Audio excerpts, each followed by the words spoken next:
me ndëgju. Në fakt,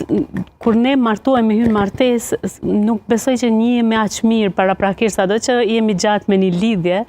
kur fillojmë me jetu me personin, fillojmë me njoft karakterin e tjetrit, në fillim e kemi idealizu, shumë gjana ja kemi vesh si pas dëshirave, preferencave tona partnerit, edhe tash ka ndodhur kur jetojmë me partnerin,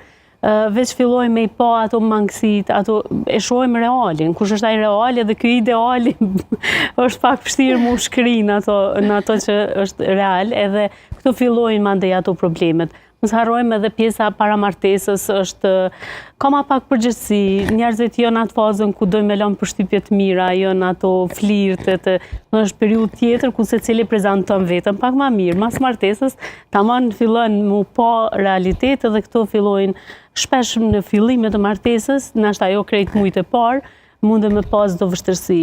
Një problem tjetër që është edhe vështërsit për mu adaptu, sepse sidomos për femnën është një ndryshim i jetesës, e jo gjithë njerëzit e kanë aftësinë mu përshtat me ambientin e ri, për shembull ka persona që kanë shumë vështirë mu përshtat me rregullat e reja, secila shtëpi ka ato. Po ndikon veç pak edhe edukatën çfarë marrin nga familja. Ka shumë rëndësi edukata. Kur ti e përgatit vajzën që është një realitet i cili ndodh jo vetëm të shqiptarët, por në krejt botën, zakonisht gruaja shkon te burri, fëmijët e marrin mbiemrin e tyre dhe këtu na nuk mujna mi ndryshu brenda natës. Unë mendoj që edhe familja është, domethënë, institucioni kyç, i cili dal nga dal do të më përgatit vajzën, që është normale dhe ti ki me shku me një familja e do të jetë më vonë familja jote kështu mendoj unë, do t'i krijosh fëmijë, do ta marrin atë mbiemrin edhe ashtu që ti me çu vajzën tonë të relaksume, edhe gjithmonë më janë ndihmu, më dhon përvoja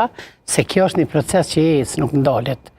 Për shkak se po janë edhe të paprgatitura mendoj. Tepër rëndësishme ajo çka se po flasim kryesisht martesat bëhen mosha 3, ajo shumë të vëndshme dhe po edhe nëse bëhet ndoshta edhe mas 40-ave, prap kemi nevojë për dikush pak që na flet, që ka përvojë është. Në shumicën e herave martesë për herë të parë edhe ato vështirësitë shfaqen kryesisht aty edhe na vjen shumë kjo. Naherë unë i kritikoj këto zonat zërat që thirrën shumë në feminizëm edhe po i fryn pak kësaj çështje